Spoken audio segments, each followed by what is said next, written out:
Boa noite. Olá, pessoal.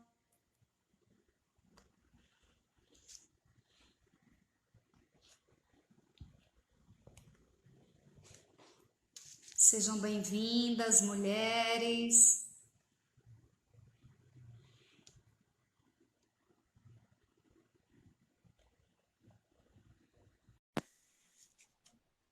É Delma. Ela. Aí. Olá, Tudo Valdilene. bem? Boa noite. Boa noite, tá me ouvindo? Estou. Que coisa mais linda! Adorei o seu fundo, sua parede.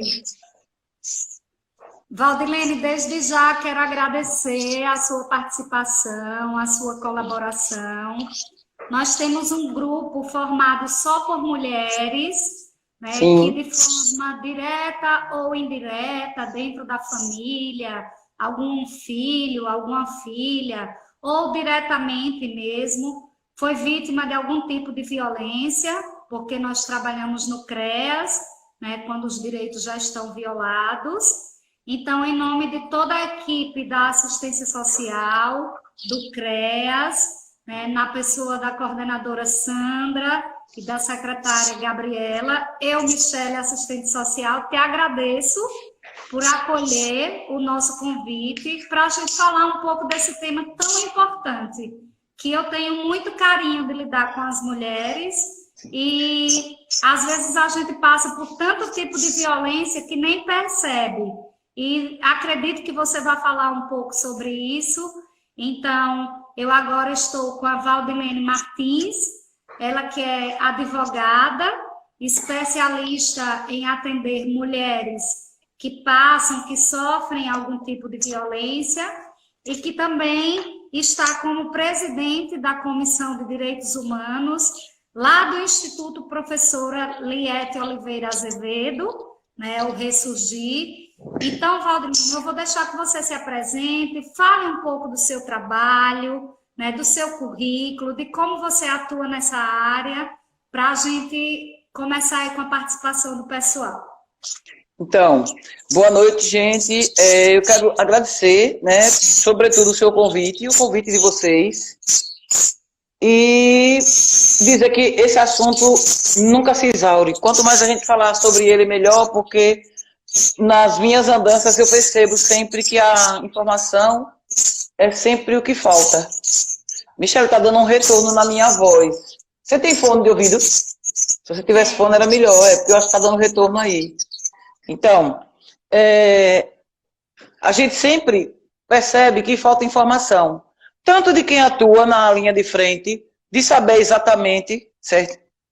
De saber exatamente como proceder, como das pessoas que têm alguém na família ou que sofre esse tipo de violência. Então, a gente sempre fica, todo mundo já ouviu falar sobre a Lei Maria da Penha, mas na hora da prática, do que é que eu faço? É uma filha, é uma irmã, uma parente, sou eu, é uma vizinha, é uma pessoa que eu conheço. O que é que a gente faz de imediato? Então, é sempre bom falar sobre o passo a passo, a linha de frente, como é que as coisas acontecem na vida real, né? Fora dos gabinetes de onde se articulam as coisas. Então, estou aqui à disposição para responder qualquer pergunta que o pessoal tiver aí, fica à vontade para me perguntar alguma coisa. Enquanto isso, eu vou falando assim, você quer me perguntar alguma coisa ou você disse que eu vou falar um pouco da minha trajetória, né?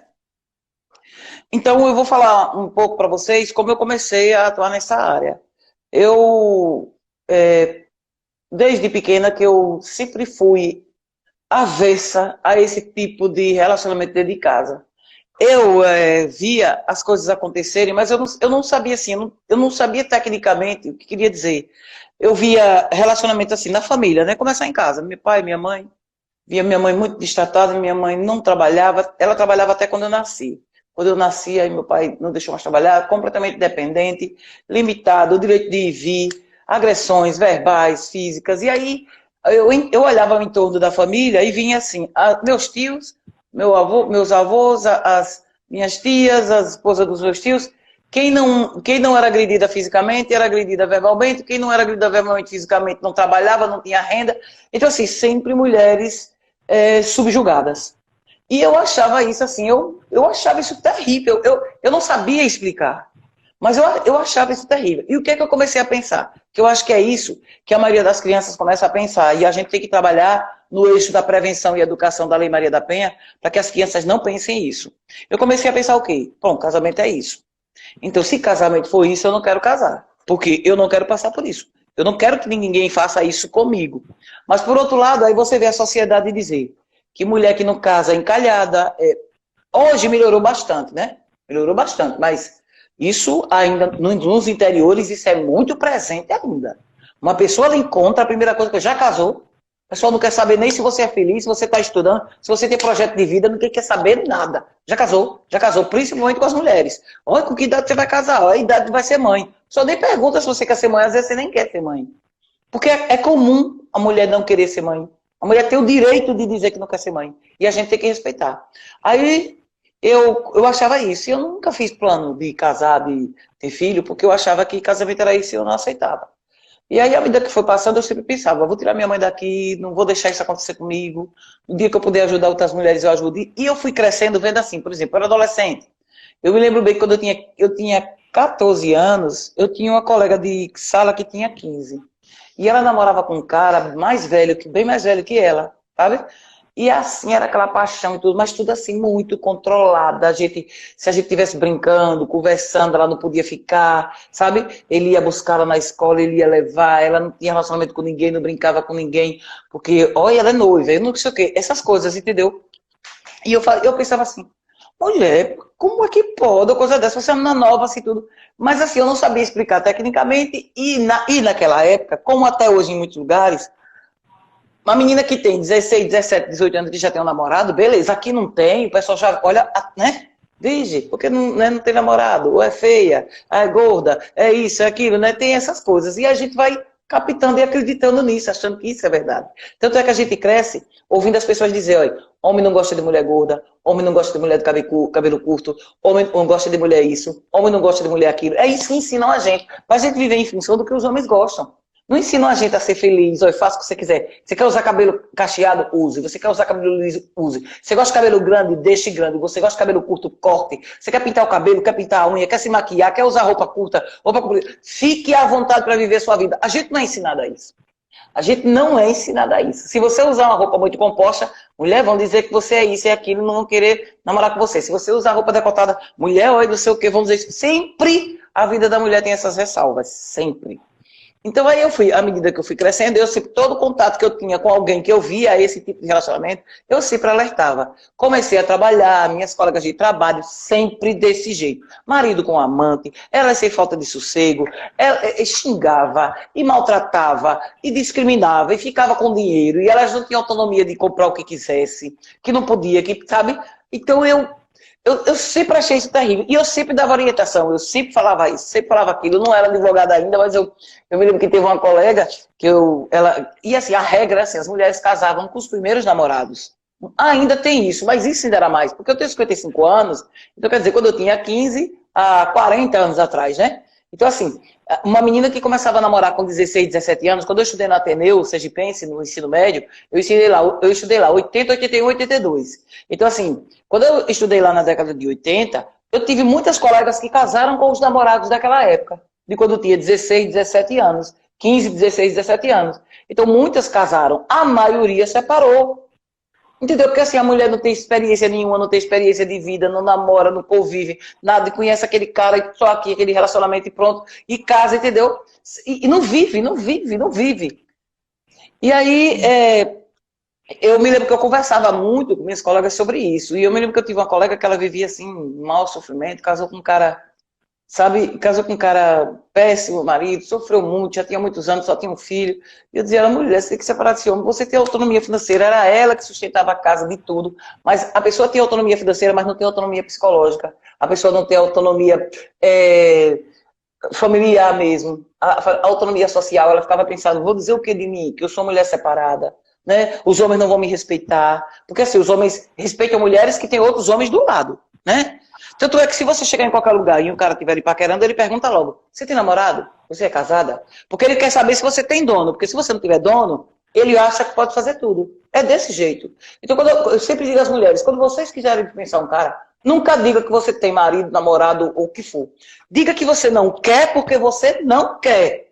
Não, olha, você não pode me paquerar não porque eu sou noiva. Não, você não pode me paquerar não porque eu sou casada. Não, você não pode me paquerar porque eu não quero. Se é casada, não lhe interessa. Você é solteira, não lhe interessa. Você tem namorado, não lhe interessa. Eu não quero e acabou. Então a gente tem que ter essa autonomia, tem que aprender a isso. E aí essa menina lá sofreu muito e tudo, até que eu consegui alertar ela e tudo, e ela foi e se divorciou. Outras também se separaram, e assim, quando elas têm um patrimônio, eles acabam com o patrimônio, eles destroem a autoestima, destroem os projetos, destrói o ser, sabe? Por isso que eu digo que a violência psicológica é uma violência que a gente não dá muita atenção. Tem mulheres que sofrem violência psicológica e não sabem que são vítimas de violência. Você vê muita mulher dizer assim, meu marido não me bate, ele não tem amante, o dinheiro dele é todo para dentro de casa. Tem delas que dizem assim, mas em compensação o cara é um monstro no sentido de desrespeitar. Tá entendendo? No sentido de desrespeitar, no sentido de não considerar, de não ouvir as opiniões, de não respeitar a pessoa como ser humano. Então tem muito isso. E essas mulheres, e a maioria das mulheres não se alertam para esses detalhes do relacionamento abusivo. Porque existe o relacionamento abusivo por ação, mas também existe o relacionamento abusivo por omissão. Eu estou querendo ler um negócio que eu postei. Eu mesmo postei aqui, mas eu não sei de cor. É que fala, quando a pessoa acredita que não, mas ele não tem amante, ele não me maltrata, ele não me xinga, mas desrespeita, desconsidera, menospreza, humilha, avilta, subjuga, sabe? Não estou achando aqui onde foi que eu postei. Valdilene, nós vamos chegar nessa parte ainda, tá? Sim, mas eu quero... Os tipos de violência, mas você pode prosseguir. Com certeza. Mas o que eu quero dizer é assim, que a base de tudo é essa violência psicológica que ela é invisível. Ela se torna invisível e muita mulher não entende que sofre, entendeu? Que não entende, não se percebe como vítima de violência porque o homem não grita, porque o homem não bate. Infelizmente, a nossa sociedade prega muito que violência é só a física. Olha, é assim, não te agrediu fisicamente, mas te agrediu com controle, né? Não te agrediu fisicamente, mas lhe fez passar vergonha. Não te agrediu fisicamente, mas fez jogos mentais, que é essa questão da violência psicológica, né? Da pessoa chegar a acreditar, será que eu estou certa? Será que eu estou louca? Será que eu tenho, né? Entendeu? Isso mesmo. Não te agrediu fisicamente, mas te agrediu com o silêncio. Te humilhou com o seu passado, com as críticas, com o abandono, com o desprezo e com as traições. Porque assim, existe o relacionamento abusivo por ação, o cara que humilha, que xinga, que bate, que estupra, que faz violência patrimonial, faz violência psicológica, e tem a violência, o relacionamento abusivo por omissão. O cara que lhe boicota, que boicota seus sonhos, seus projetos, que mesmo com carinho faz... você não tem tempo para mim. Esse seu trabalho está tirando o tempo que tem entre nós dois. Eu estou ficando muito sozinho, depois não achei ruim. Essas suas amigas estão tirando o tempo de nossa intimidade. A sua família está tirando o nosso momento mais íntimo. Você não tem tempo para mim. Você só pensa nos outros. Então, assim, alguns jogos assim, né? Você vai fazer concurso? Para quê? Você não tem capacidade para essas coisas. Esse tipo de trabalho vai tirar muito do seu sossego. Não faça essa... Para quê? Você vai fazer concurso. Às vezes é um concurso que a mulher vai passar a ganhar mais que ele. Entendeu? Então, assim, existe todo esse sistema. E aí eu fui crescendo e percebendo isso. Então eu era completamente avessa. Quando eu tinha qualquer relacionamento que o cara dizia, ai, eu mandava pro inferno. Porque eu dizia, não pode nem começar. Né? Não pode... Lídia está dizendo aqui, visão importante, eu não tinha me atentado. Justamente, Lídia, muitas mulheres, quando eu dou palestra, quando eu vou para algum lugar, eu recebo telefonemas ou nas redes sociais, elas entram em contato comigo e dizem, eu não sabia que eu sofria violência. E as pessoas dizem, como você não sabe que sofreu violência? Por isso, porque nem toda violência é física, nem toda violência é verbal. Né? E a violência psicológica, ela tem essa nuance de de passar batida, da gente não perceber. Ela tem essa invisibilidade e das pessoas não se indignarem. Então, você perde aquele desejo que você tinha de fazer um concurso, de ter qualquer coisa, por exemplo, de fazer certas viagens, de ter algum tipo de patrimônio que você sempre sonhou. Então, isso vai sendo tirado aos poucos de você e você vai desistindo de quem você era. Muitos relacionamentos acontecem desse jeito, muita violência, né? E aí, à medida que eu fui crescendo, eu sempre pensava desse jeito, sempre pensava desse jeito. E depois, quando eu comecei a trabalhar, eu com 19 anos, eu comecei a trabalhar, e aí logo com 20, foi 21, eu consegui ajudar minha mãe a se libertar. Minha mãe foi morar comigo. Eu fazia faculdade na época, tive que deixar a faculdade, porque não tinha condições da gente se manter eu fazendo faculdade, eu fazia faculdade particular.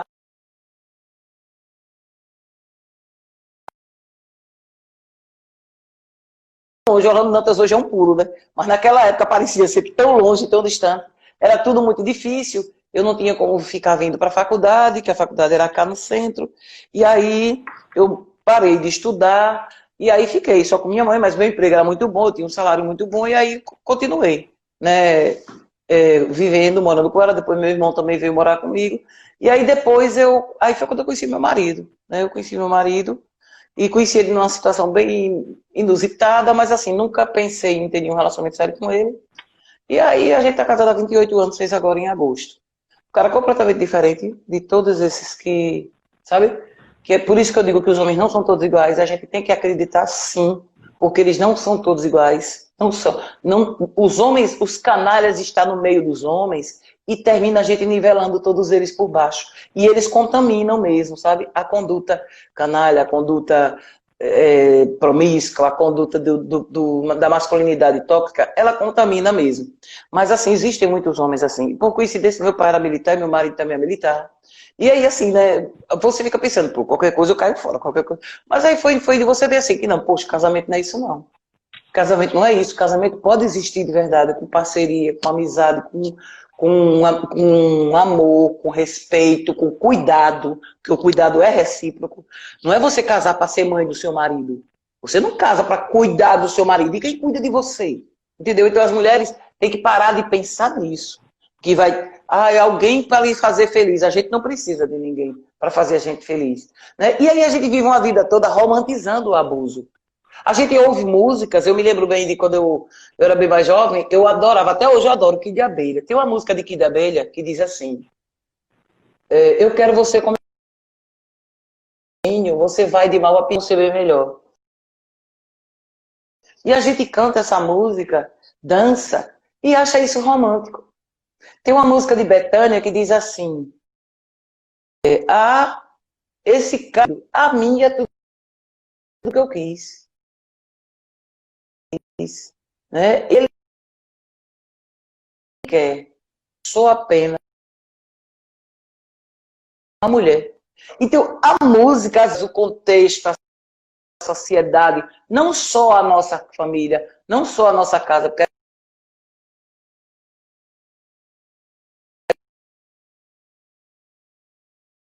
confunde o controle com o cuidado. Então, você vai crescendo vendo tudo isso. E aí eu cheguei, aí depois eu vi que não era, eu saí, depois eu fiz, aí eu já casada, aí meu marido disse, foi um cara que muito, a gente tem que voltar a estudar, a gente tem que estudar, vamos estudar. Ele disse, vamos fazer assim, você vai fazer sua faculdade, depois eu faço a minha. Aí eu entrei na faculdade de administração, que eu queria fazer administração, fiz a faculdade de administração, e eu já tinha deixado 2 faculdades, economia e serviço social. E aí eu peguei, entrei na faculdade de administração e me formei. E aí eu disse, agora é você que vai fazer faculdade, né? Ele disse, mas aí eu estou 15 anos sem estudar, porque eu sempre tive muita facilidade de falar, de escrever. Eu tenho maior facilidade na sala de aula aqui, o professor falando e eu digitando no computador aqui, de boa. Para eu ter mais facilidade do que escrever manualmente. Então aí ele disse, vamos, você me ajuda, eu não chegava muito cansado. Ele, você fica comigo, vamos fazer vestibular junto. Aí eu passei 6 meses com ele, fazendo redação, ensinando essas coisas, né? Interpretação de texto, tudo. Aí a gente passou no vestibular, eu fiz vestibular, eu e ele. Eu escrevi para estimular. E aí quando a gente foi, ele disse, você fica comigo só o primeiro período? e depois você sai, certo? Aí eu fiquei o primeiro período, depois ele, não, fique segundo, porque o segundo, eu sei, quando chegou no quarto, eu digo, agora eu não vou sair mais não. Aí como eu tinha já graduação, tinha matérias que eu não fazia, mas que eu assistia, e aí eu me formei com eles na faculdade. E quando eu me formei em Direito, eu, em princípio, eu comecei a trabalhar no âmbito civil e no âmbito de direito tributário, e aí as coisas começaram a acontecer. Essa área de direito de família, né, que é divórcio, pensão alimentícia, guarda, o direito de convivência, e aí tudo isso foi me levando para essa parte da Maria da Penha, foi como eu despertei, e hoje eu só atuo nessa área, ciência jurídica dessas mulheres. Sou ferrenha defensora, defendo mesmo, porque eu acredito, e eu não sou contra os homens, pelo contrário, porque a gente tem que diferenciar quem são os homens e quem não são, né? Não era todo ser do sexo masculino, do gênero masculino que poderia ser chamado de homem, porque ser homem vai além de ter um pinto entre as pernas, né? Vai muito além de praticar sexo. O ser homem é um conjunto de comportamentos, condutas, sentimentos e ações. Não é só fazer sexo, não é só ter um pinto entre as pernas. Então são muitas coisas que os homens precisam aprender ainda e as mulheres também. Então é isso. Aí eu estou aqui hoje e estou para brigar mesmo na linha de frente. Que bom, Valdelene. Que bom que a gente pode contar com pessoas como você, que se dedica verdadeiramente à causa, né? Que tem amor pelo que faz, pelo que defende.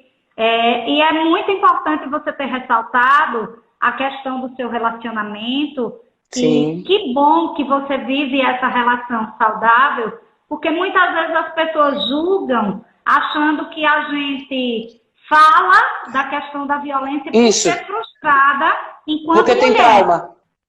Né? Mas que bom que você é um bom exemplo e que vive um relacionamento saudável. Porque eu costumo dizer às mulheres que eu atendo aqui que se elas permitirem, né, continuar nesse tipo de relação, onde o homem precisa diminuir a mulher para que ele se sinta maior do que ela vai chegar ao ponto de se sentir como um grão de areia perdido na praia e vai ser difícil ela se reencontrar. Porque a nossa muito cultura difícil. realmente ela não trabalha o amor próprio da mulher. Né? A mulher realmente, aqui no Nordeste, de um modo geral no Brasil, né? Nós somos criadas para ser submissas. Né? E a nossa cultura aqui da cidade que a gente mora, que não chega nem a 4.000 habitantes, é uma cidade muito pequena, então é uma cultura muito forte, patriarcal mesmo. Né? Então, vamos entrar um pouco no tema, aproveitar a sua sabedoria, o seu conhecimento. Eu quero que você fale um pouco o que é esse Agosto Lilás, né? Por que é tão importante esse mês e por que ele foi criado? Só alertando as meninas do grupo que quem estiver aí presente, coloca aí um tchauzinho, coraçãozinho, para a gente poder saber que vocês estão aí, viu, menina? Então, teve uma aqui, eu tô até olhando, teve uma que falou, fale meu nome. Minha filha, Mariellen, minha filha, tá? Ela disse aqui, eu tô vendo ela aqui dizer, fale meu nome, por favor. Que fofa. Bem-vinda, querida. Então, o Agosto Lilás é mais assim, um mês de conscientização, né? Conscientização, porque assim, gente, olha, nós temos o 8 de março, que tem muitas teorias do que aconteceu, foram mulheres que morreram queimadas e tudo, independente de qualquer coisa do que aconteceu, nós temos essas datas para nos lembrar que aquilo não pode continuar e para nos dar força, um marco para a gente, como é que eu digo, meu Deus, reabastecer o nosso combustível, o nosso tanque com combustível e continuar na luta. Então tem o 8 de março, né, que é para a gente saber que o dia de comemoração é o Dia Internacional da Mulher. Aí você fala assim, por que a mulher precisa ter um dia? Por que ainda, né? Precisa se falar sobre esse assunto. Aí depois a gente tem uma coisa que eu acho terrível e que eu acho comemorado muito errado, é o Dia das Mães, porque a comemoração do Dia das Mães, ela é muito assim, um endeusamento da maternidade, com a visão patriarcal, onde a mulher é subjugada, onde a maternidade traz todos os prejuízos, no sentido de, me ouçam primeiro, que as pessoas pensam que a gente está falando, não, eu tenho um filho de 26, então assim, Ser mãe numa sociedade patriarcal é obrigatório, é compulsório. A mulher que não tem filho, ela é vista como fracassada. É a única função da mulher. E não é. A maternidade não nos define. A maternidade é uma das nuances do ser mulher. Você pode utilizar ou não. Você pode ser ou não. Isso não lhe enquanto ser humano. Entendeu? Não é o fato de você... Ai, porque Deus lhe deu um útero, você tem que ter filho. Não, não é não. Porque para ser mãe tem que ter um dom que nem toda mulher tem o dom de ser mãe. Tá mentindo.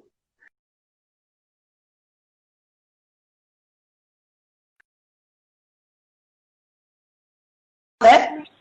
No caminho, que nós já caminhamos muito, mas que precisamos caminhar muito ainda. E esse meio de conscientização, ele traz o quê? Informações básicas.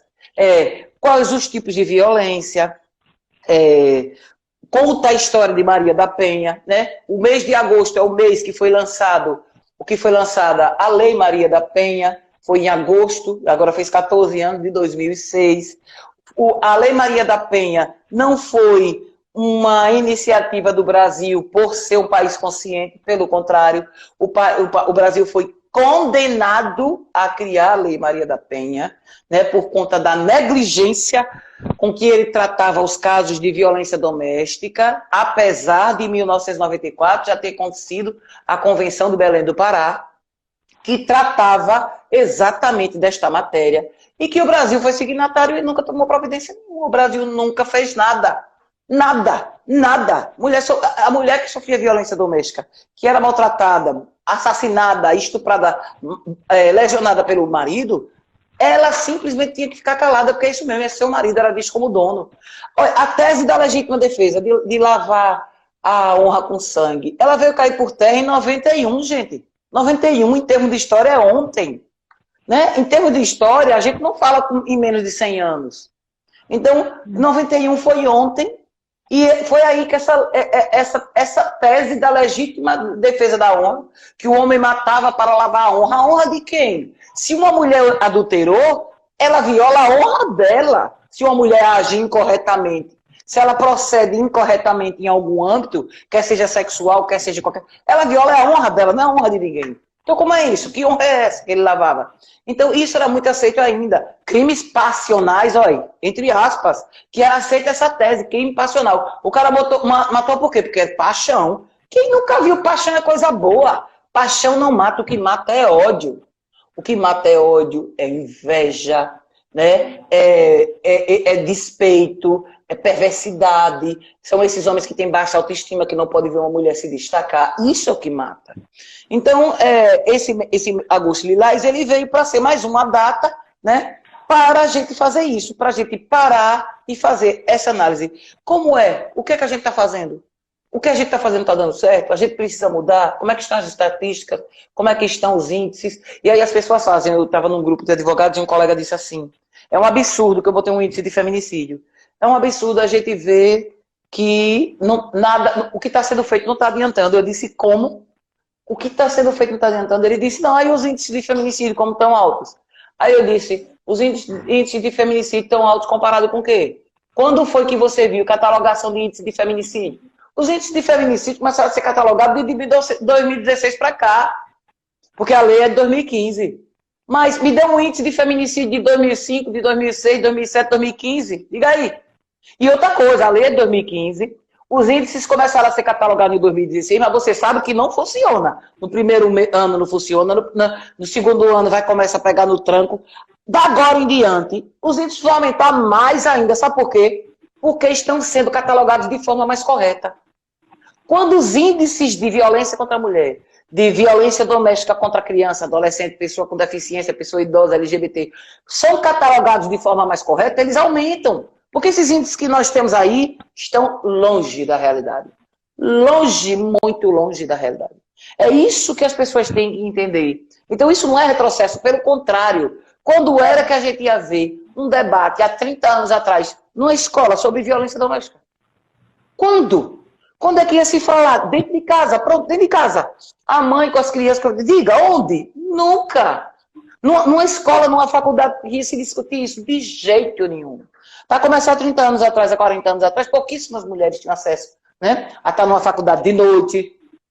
Né? Sempre teve aquelas, né, que sempre furavam o cerco, mas era muito diferente. Você chegou na sala de aula hoje, dia de hoje, você vê lotado de mulheres. O curso de Direito mesmo, você vê quando se forma, a maioria é mulher. O curso de Medicina cheio de mulheres. Não tinha. Não tinha, não podia, não tinha, a mulher não tinha. O homem sempre teve mais tempo para estudar, sempre teve mais tempo para se capacitar, porque ele sempre tinha suporte, ou da mãe, ou da esposa, ou da irmã, da namorada, sempre teve esse suporte. E essa história de dizer que mulher faz muita coisa ao mesmo tempo, isso é papo furado, a gente faz porque não tem quem faça pra gente. Porque se os homens não tivessem quem fizesse para eles faziam também. Entendeu? Porque eu conheço muito homem que mora só e que faz tudo. Então esses marcos, né? Aqui tem uma lei estadual que 29 de julho é o dia do combate ao feminicídio, o dia estadual, que foi até um projeto de lei da deputada Gorete Reis. Então esses marcos existem, é para isso, é para as pessoas entenderem que nós vivemos numa sociedade de moral duvidosa e de civilidade duvidosa.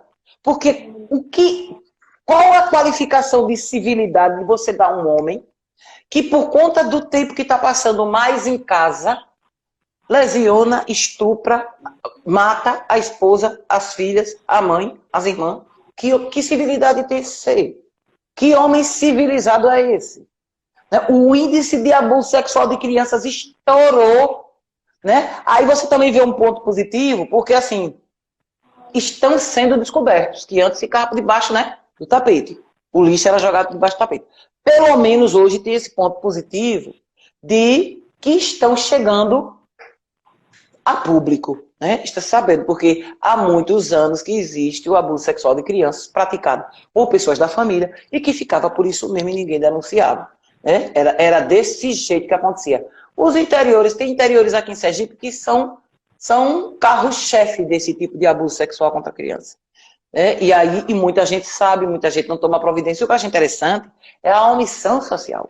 Pessoas que sabem, que convivem, que sabem que tem uma vizinha que sofre violência doméstica, que tem uma criança que sofre violência, que tem uma pessoa idosa que tem maus tratos, que tem uma pessoa LGBT que sofre com a família, uma pessoa negra que sofre racismo, e ninguém denuncia, ninguém liga, não é comigo, não é com você. Não é com você, você não faz parte do mundo, você está fora do mundo. Né? Então são essas coisas que a gente pensa nessas datas comemorativas, né? O dia por exemplo, em julho, né? Julho das Pretas, porque a mulher negra é a que mais sofre todos os tipos de violência e de preconceito. Todas as violências que existem, quando chega na mulher negra, ela é muito mais gravosa. E a mulher negra é que sofre mais preconceito, além de ser mulher, tem o fato de ser negra. Então tem essas datas para que a gente possa reforçar a nossa luta, possa conscientizar mais e que as pessoas possam entender que a gente precisa pôr fim a esse tipo de sociedade que nós vivemos hoje. Precisamos desconstruir alguns hábitos e construir, né, uma nova forma de educar nossas crianças para a paridade, para a inclusão, né, para respeitar as diferenças. A Daniela está aqui elogiando o seu comentário brilhante, realmente. E como de uma pergunta você já responde um monte de coisas, então eu vou direto ao ponto que mais importa. Eu acho que foi o objetivo principal dessa live, que é qual o protocolo, o que é que a gente pode fazer quando sabe que alguém é vítima de violência, quando presencia, né? Porque interior, cidades pequenas, tem muito isso de não querer se intrometer, né? Não dizem que em briga de marido e mulher ninguém mete colher, e a gente cresce ouvindo isso, né, Valdilene? Então, o que é que a gente pode fazer, qual o caminho seguir para ajudar uma mulher que é vítima de violência? Olha, antes de responder sua pergunta, eu queria dizer uma coisa. Quando eu disse que a gente precisa rever a forma da gente educar nossas crianças, a gente precisa rever mesmo. A gente tem que criar nossas crianças seres humanos, né? Com direitos e obrigações, e a moral tem que ser uma só. O que é errado para o menino tem que ser errado para a menina. O que é certo para a menina tem que ser certo para o menino. Então eu não posso criar meus filhos achando bonito ele trazendo namorada para dormir em casa e as meninas não podem sequer namorar. Né? Que moral dúbia é essa? Né? Ah, porque o homem é diferente. É diferente de quê? Caráter não tem gênero. né? Caráter não tem gênero. Então a gente cria nossas meninas assim. Autoestima, como você falou, é retirado da socialização das meninas. E, gente, quando eu falo socialização, eu falo os lugares que contribuem para a formação do nosso caráter e da nossa forma de ver a vida. Em casa é o primeiro lugar, mas não é o único. Não venham para cá acusar as mulheres de criar filhos machistas. Porque as pessoas dizem assim, porque as próprias mulheres são machistas, criam filho machista. Elas podem até replicar o machismo, porque a gente vive, né? Nós somos criadas, submersas nas lamas podres do patriarcado e do machismo, então a gente replica, né? Muitas vezes a gente replica. Mas eu conheço muitos homens que são criados em famílias que não são assim, que vê o pai contribuindo com a mãe, que vê o pai sendo parceiro da mãe, e ele vai se socializando, ele vê machismo na escola, ele vê machismo no trabalho, ele vê machismo na igreja, ele vê machismo na associação, na academia, nos lugares que ele anda, na mídia, você está entendendo? Então essas coisas tudo contaminam, né? As coisas são aprendidas também por observação. E aí, as coisas ruins são de mais fácil captação, e também a pessoa tem que ter uma índole, um caráter que se identifique com aquela prática. Né? Então, quando a pessoa já tem uma deficiência de caráter, já fica... Beleza, então, a autoestima é retirada da socialização das meninas, e da socialização dos meninos é retirado o cuidado. O homem não é ensinado, nem é exigido que cuide dele mesmo, que cuide das crianças, que cuide dos afazeres domésticos, que cuide de pai e mãe idosos, que cuide de esposa doente. A gente não exige nada disso dos homens. Se um homem tiver uma mulher que ficar com uma doença que fica em cima da cama, essa mulher quem vai cuidar dela? Ou é a mãe, ou é um irmão, ou uma cuidadora, qualquer pessoa, menos o homem. Agora, se for ao contrário, a mulher cuida do homem, cuida da casa, cuida das crianças e ainda trabalha fora. E a gente acha isso normal. Normal a mulher ser burra de carga e o homem não ter responsabilidade nenhuma. Quando a gente assume um relacionamento, sabe? Afetivo, quando a gente assume um relacionamento de conjugal, independente de papel ou não, é na saúde e na doença. E na saúde e na doença é para os dois, não é só para a mulher, não. Então a gente não exige isso dos homens. A gente não exige. Então, da vida deles é retirado o cuidado. E aí quando você fala que no interior dizem muito isso, e na capital também, em briga de marido e mulher não se mete a colher, a gente tem que saber o que é briga de marido e mulher e o que é crime. Violência doméstica não é briga de marido e mulher. Violência doméstica é crime constante nas leis brasileiras. Passível de punição e quem comete crime é criminoso. Então eu não estou falando de uma simples briga de marido e mulher, que pode acontecer. Poxa, a gente é casado, você nunca se desentendeu com seu marido? Nunca discordou? Claro, a gente discorda, a gente se bateia, mas ninguém chega para faltar com respeito, para desmerecer, para humilhar, para xingar, para bater na cara, né? Então, isso não é certo. Quando faz isso, quando isso acontece, não é briga de marido e mulher. Então, vocês, a primeira coisa que vocês, todas as pessoas, têm que aprender é separar o que é briga de marido e mulher e o que é crime. Né? O que é muito diferente. Xingamento é injúria, calúnia, difamação, ameaça. Tudo isso é crime tipificado no Código Penal. Artigo 138, 139, 140, 147. Está lá. Né? Está lá. Lesão corporal 129. Então, tentativa de homicídio, artigo 121, né? Tentado ou consumado. Essas coisas não são briga de marido e mulher. Então, a primeira coisa que você tem que saber, né? Isso aí. E aí, quando você sabe, aí eu sei de uma mulher que sofre a vida toda violência doméstica. E eu percebo que ela, ou eu não tenho abertura para conversar com ela, ou se eu tenho abertura para conversar com ela, ela nem se percebe vítima, ou ela se percebe vítima, mas não tem força para sair daquele relacionamento. E aí eu vou contar uma coisa a vocês, uma curiosidade. Às vezes, quando a mulher procura ajuda, ela não quer prejudicar o marido, ela não quer que o marido vá preso, ela quer que ele pare de cometer os crimes que ele faz contra ela. Por quê?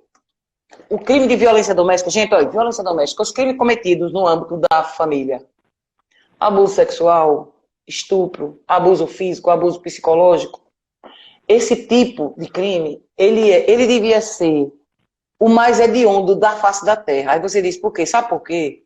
Porque quem comete esse crime, o algoz, o criminoso, sabe? O autor do crime é quem a vítima ama. Vocês estão vendo a diferença?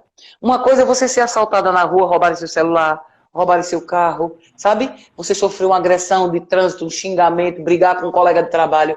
É diferente.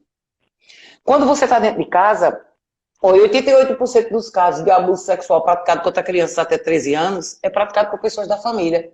Quase 50% disso pelos pais. E o povo só fala dos padrastos.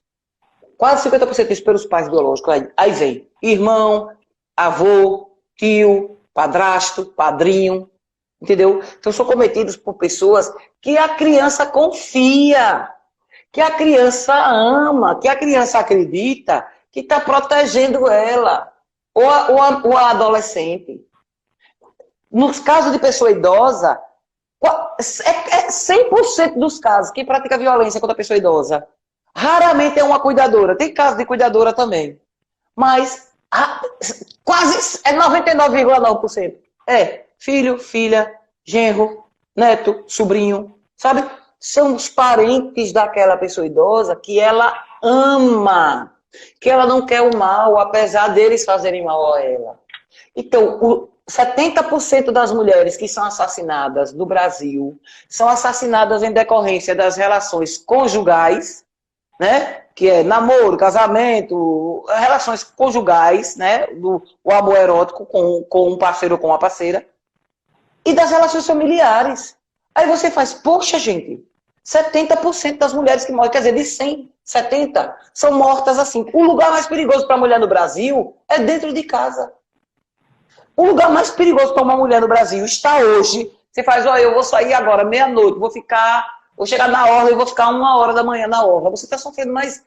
A regra é que a mulher que tem mais risco de vida, risco de perder a vida ou de ser estuprada dentro de casa. Então, que país é esse que a gente vive, que a família, as relações afetivas e familiares levam a mulher à morte? E aí uma pessoa me perguntou numa palestra que eu estava, sabe, a pessoa me perguntou assim, mas por que tem tantas políticas públicas para as mulheres se os homens morrem mais do que as mulheres? E aí eu vou aproveitar para responder, porque eu sei que vai sair essa pergunta, e muita gente pergunta, um homem que sofre violência doméstica, o que é que faz? Eu não estou esquecida de dizer como é que ajuda, viu? Estou lembrada. Aí eu quero falar isso porque as pessoas sempre perguntam.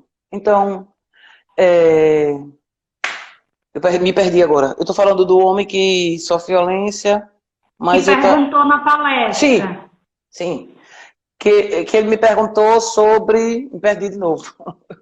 Eu escrevi aqui, passei. E eu estou lendo aqui esse negócio que o rapaz falou, eu perdi o foco. Ele falou assim, infelizmente muitas crianças sofrem, entram em um processo de depressão, não alcançam um bom desempenho escolar devido à violência física e psicológica que a mãe sofre em casa, justamente. A violência doméstica e familiar, ela afeta até os animais de estimação. Olha, até os animais de estimação, é Maria Valéria. Então, é terrível para todo mundo. Mesmo que o pai não bata naquela criança, mas ela sofre. Sim, me lembra aí. Eu disse a você que numa palestra o cara me perguntou o que foi, que eu não me lembro mais. Não consegui me lembrar. A pergunta também não lembro. Foi alguma coisa que ele me perguntou com relação... Não me lembro. As leis, as políticas que existem em benefício assim, da mulher. Sim, pronto. Pronto, eu lembrei. Ele disse assim, se os homens morrem mais do que as mulheres, por que tem tantas políticas públicas, né? Tem lei, tem tudo. Aí eu disse a ele, eu vou lhe explicar. Olha, dos 16 aos 35 anos, os homens morrem como barata. Eles morrem muito, mas muito, muito mesmo. Mas sabe quais são as causas de morte dos homens? Vou dizer. Eles morrem. Eles são os que mais matam e os que mais morrem no trânsito. Eles são os que mais morrem de doenças decorrentes das drogas lícitas e ilícitas. Tipo cigarro, álcool, né? E drogas. Eles são os que mais morrem. Eles morrem por doenças bobas que não são cuidadas a tempo. Lembra quando eu disse que os homens não se cuidam? Né? Quantos homens você conhece que faz um exame periódico de sangue, fezes e urina que não seja exigido pelo trabalho e que não seja a namorada, a mãe, a irmã que marcou para ele fazer? Né? Então os homens morrem nos estádios de futebol, os homens morrem nos bares, os homens morrem na rua, sabe, em briga de trânsito, eles morrem no âmbito público, eles morrem lá fora de casa. Eles dentro de casa estão seguros. Entendeu? A mulher, ela morre, como eu disse, 70% das mulheres que são assassinadas morrem em decorrência das relações familiares e afetivas. o lugar mais perigoso para a mulher é dentro de casa. Como é que eu estou? Procure saber. Estupro, lesão corporal, tentativa de homicídio qualificado pelo feminicídio. Onde é que ocorre? Onde é que ocorre? É dentro de casa. E se não for dentro de casa que eu falo, não precisa ser nas paredes. Mas foi cometido na rua por alguém que convive com ela ou que conviveu. Quando a gente fala dentro de casa, é dentro da relação, né? Dentro da relação. Vai no trabalho, mata. Marca um encontro, diz que para conversar, mata. Marca um encontro para fazer as pazes, estupra. Entendeu? Então é isso.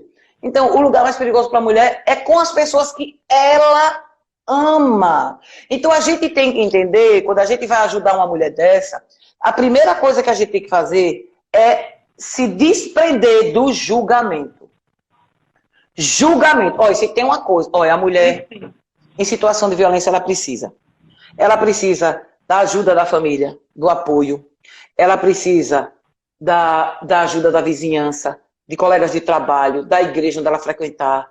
Ela precisa da ação efetiva do Estado, com a rede funcionando, para que ela possa usar assistência social, para que ela possa usar assistência jurídica, para que ela possa ter assistência psicológica, sabe? Para que ela possa ter um apoio, para ter uma renda para sobreviver, para poder ter uma vida digna longe daquele cara. Ela precisa de tudo isso. Mas tem uma coisa que ela não precisa, é de julgamento.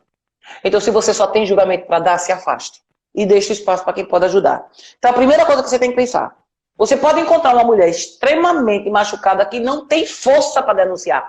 Gente, não é só você chegar e dizer, vamos lá, prestou boletim de ocorrência, pede medida protetiva, pronto, está resolvido. Não é assim. Não é assim. Quem trabalha na linha de frente é que sabe.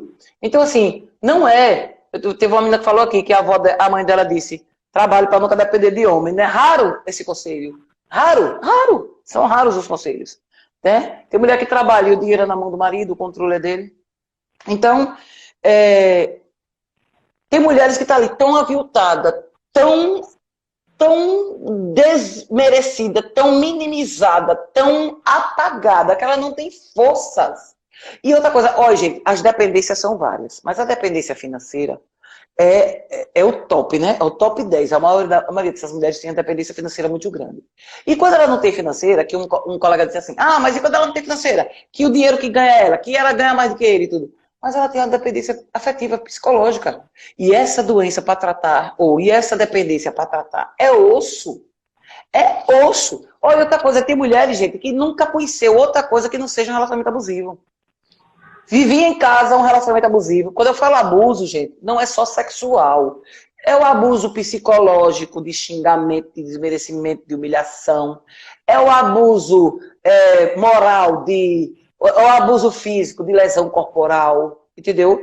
E tem o abuso sexual também, mas assim, são vários tipos de abuso que a pessoa pode sofrer. Então, tem mulheres que vêm de um relacionamento, de uma família que já é assim, desagregada, desestruturada, e ela tem aquele relacionamento com aquele cara, vai conviver com aquele cara na esperança de se salvar, e muitas vezes cai num buraco muito maior. Então ela não conhece nada além do relacionamento abusivo. E ali, muitas delas que vão morar, pelo menos tem o que comer, tem que dar o que comer para os filhos, e se conforma com aquilo ali. Porque não tem homens que boicotam literalmente. A mulher não pode trabalhar, a mulher não pode estudar. E as que enfrentam, que estudam, que trabalham, sofrem. Né? Como eu tive uma cliente que ela era costureira, aí ele entrou lá no ateliê dela, ela trabalhando, ele quebrou todas as máquinas dela. A fonte de renda quebrou, destruiu o lugar, esculhambou, sabe? Então isso a pessoa fica arrasada. Então nem toda mulher chega assim, prestei o boletim de ocorrência, pronto, agora está tudo resolvido, pedi medida protetiva. Não é só assim não, gente. Não é só assim não. Às vezes a mulher precisa fazer um acompanhamento psicológico aí. Sempre que você vê uma mulher vítima de violência, você converse com ela no primeiro sentido. Vamos conversar com a psicóloga. Vamos lá no CRAS. Vamos no CREAS, se tiver. Vamos lá no CREAS, ver se tem uma psicóloga para conversar com você. Vamos lá, você bate um papo com ela, não precisa se contar. E no interior, que as pessoas não querem contar, porque todo mundo se conhece, né? Todo mundo se conhece. Hoje nós temos atendimento online, mas nem todo mundo tem internet. Aí já fica mais difícil. Então você tenta ver se você ameniza aquela pessoa no sentido de ouvir sem julgar. Olha, às vezes a gente ouve, nós estamos no Setembro Amarelo. Às vezes o fato de você ouvir uma pessoa, você salva a vida dela, você salva ela de suicídio. Né? O fato de você dar um abraço, você não chegar. Porque você ouve uma mulher assim, O quê? Mulher, esse homem faz isso com você há 15 anos. Ah, se fosse comigo, eu antigamente fazia isso. Olha, gente, ninguém nasce desconstruído, não. A gente aprende.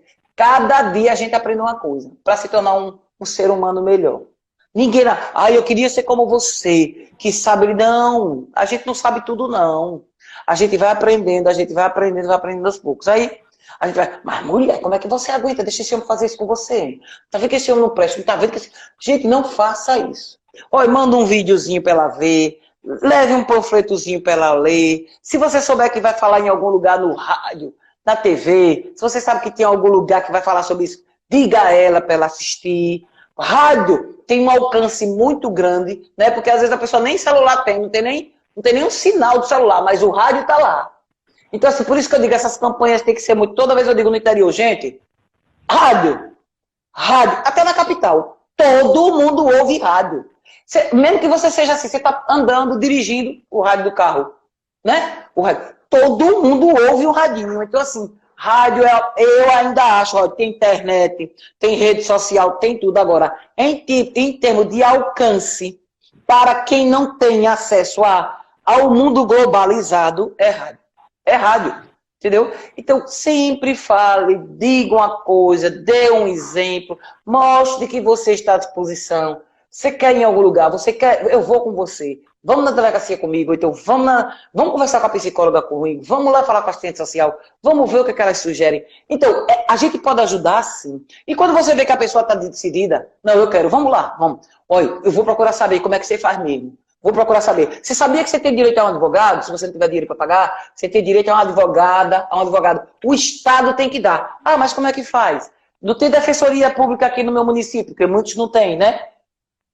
Você tem direito a pedir aquele juízo, ou a juíza ou o juiz. Você vai lá, juiz não é bicho, juíza não é bicho, Ministério Público, não, ninguém é bicho. Marcar para... Olha, doutor, eu vim aqui pedir para o senhor colocar um advogado ou uma advogada dativa para mim. Dativa é assim, um advogado que o juiz ou que a juíza ou a advogada chama para dar aquela causa e o Estado paga, porque a pessoa não tem condições e porque a defensoria pública não é suficiente. Então, as mulheres não têm informação. Não tem informação. Aí quando chega na delegacia fica com medo de falar, quando chega no juízo tem medo do juiz, tem medo da juíza, tem medo do delegado, tem medo da delegada. Não, gente. Então, assim, a gente dando aquela força, a gente buscando. Nem todo mundo sabe. Você pode ser uma pessoa também que não sabe informação, mas eu vou ligar para alguém, eu vou lá, para você não ir, para você não se expor. Eu vou lá conversar com a assistente social lá no CRAS, lá no CREAS, se tiver, né? Eu vou lá na coordenadoria da mulher, se tiver, vou conversar com as meninas de lá e trago a informação para você. E se você vê que a pessoa está decidida, dê força. Olha, é difícil, não é brincadeira. Ser livre, ser feliz, é caríssimo, custa caro, mas vale cada moeda. Então a gente tem que sempre dizer a essas mulheres, olha, eu sei que acontece o caso, eu ligo 180, eu denuncio. Eu não preciso me identificar. Eu ligo 180. Se ela não tem coragem, eu vou lá e ligo, anonimamente. Eu posso ligar 190 na hora que o crime está acontecendo. Eu posso ligar para o 127, que é do Ministério Público, e denunciar. Aqui em Sergipe também tem o 181, que é o de denúncia da Polícia Civil. Então, eu sempre posso fazer alguma coisa. Eu sei que tem criança na família, como alguém comentou aqui, que a criança sofre. Eu sei que aquela mulher sofre violência doméstica. Eu sei que tem criança na família, que tem pessoa idosa, pessoa com deficiência.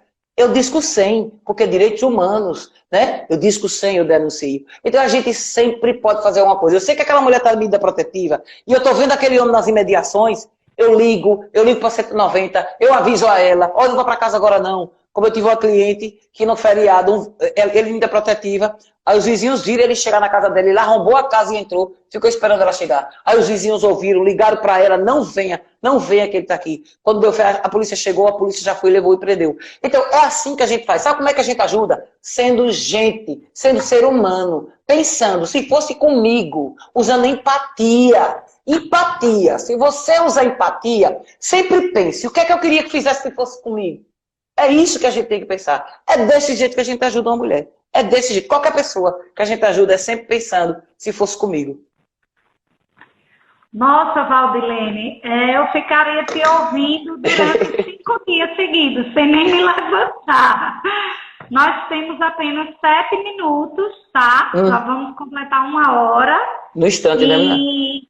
Assim, você, nossa, contemplou todo o assunto. A gente não falou especificamente da Lei Maria da Penha em vários artigos, mas você contemplou É. tudo. O Agosto Lilás, a Lei Maria da Penha, as formas de violência, as formas de procurar ajuda, mas essa questão do não julgamento e de se colocar no lugar do outro, para mim, você fechou com chave de ouro. Isso é o Porque fundamental. é isso que eu trago como exemplo para o meu grupo, né, de mulheres, que a gente só vence essa cultura patriarcal e machista se nós mesmos, mulheres, nos unirmos. Não é para destruir os homens ou para falar mal dos homens, não. É para que esse tipo de coisa, que, como você falou, é crime, né? É hediondo, né? Não é uma briga qualquer, não é uma discordância.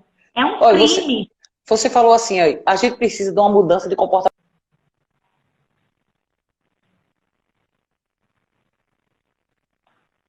Não, tô acabando. Falta 4 minutos. Isso não é 7, já é 4. Certo? Então, quando a gente fala em empoderamento, a gente tem que pensar que empoderamento só pode acontecer se for coletivo. Através de uma mudança de comportamento social, não só das mulheres, mas dos homens também. De todas as pessoas. Porque essa luta pela equidade de gênero é de toda a humanidade. E se o homem faz parte do problema, obrigatoriamente ele tem que fazer parte da solução. A gente não pode resolver sem eles. A gente precisa da parceria deles. Por isso que eu digo, tem muito homem que não é canalha, tem muito homem, né, que não é assim, desse jeito. Não julgue todos por um. Então, agora, o que a gente precisa individualmente é o encorajamento. É como você falou aí. O encorajamento é a sororidade para não estar julgando as mulheres. Aí faz... Ah, eu denunciei, mas ela voltou. Você não sabe por que ela voltou. Você não sabe o que acontece na vida dela. Tem muitas coisas que a gente tem que pensar. Eu tive... você veja os minutos aí, mas eu tive uma cliente que chegou para mim e me pediu... O marido dela foi preso em flagrante porque agrediu ela. E ela me pediu para soltar ele da cadeia. Aí eu fiz... Olha, eu não estou aqui para lhe julgar. Eu não estou aqui para lhe julgar. Eu estou para lhe ajudar. Por que você quer que solte ele? Ela disse... Sabe por que eu quero que solte ele, doutora? Olha, eu casei com ele com 16 anos. Nós temos 4 filhos. Eu nunca trabalhei. Não terminei o ensino médio. Eu só fiz até o primeiro, que antigamente era 8ª série, né? Agora 9º ano, né? Ela dizia, eu só fiz até o primeiro ano, que na época era primeiro ano científico, ela só fez, não terminei o ensino médio. Nunca trabalhei em lugar nenhum. Só quem trabalha lá em casa é ele. Se ele ficar preso, ele perde o emprego e a gente vai dar o quê para essas crianças comer? Então, nunca julgue, porque você não sabe por que aquela mulher, muitas delas têm medo, assim, não tem apoio familiar. Medo todo mundo tem, mas assim, muitas delas não acreditam no sistema, não entendem o que está acontecendo, não entendem os direitos que têm, e aí volta atrás, volta atrás. Então, não julgue, não julgue. Se você não pode ajudar, não julgue. Nossa, Valdilene, perfeito, perfeito. A gente tem 4 minutos, 3 minutos e meio, né? Eu acho que não dá para colocar muita coisa mais, então eu quero te agradecer em nome de todas as mulheres e homens que foram contemplados com essa, eu não vou nem dizer aula, com essas, com essa maravilha de colocações. A senhora... você ou senhora... Você, mulher. Né, não trouxe nenhum desconforto. Assim, nossa, master aí nesse assunto, fica muito à vontade e coloca as coisas de uma forma muito precisa. Então, só tenho a agradecer. Peço que você faça aí o encerramento da forma que você quiser, porque se o Instagram derrubar aí nossa live, você eu só tenho a agradecer também. Não tenho muito a falar, mas só para agradecer. E digo a vocês, eu tenho Instagram, coloquei aqui, tem o meu Instagram e do Instituto, que eu sou presidente da Comissão de Direitos Humanos, e a gente trabalha nesse sentido de acolher essas mulheres, Instituto Ressurgir Sergipe. E aí a gente está à disposição, lá tem contato, tem o WhatsApp, tem tudo, e nós temos muito material no site.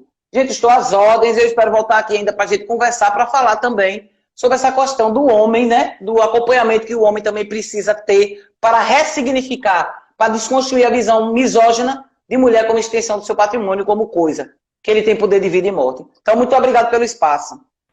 Então, eu já deixo o convite, tá, Valdilene, para a gente fazer mais uma.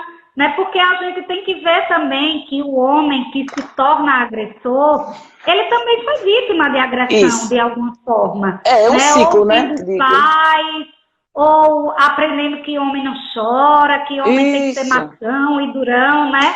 Então eu já deixo o convite.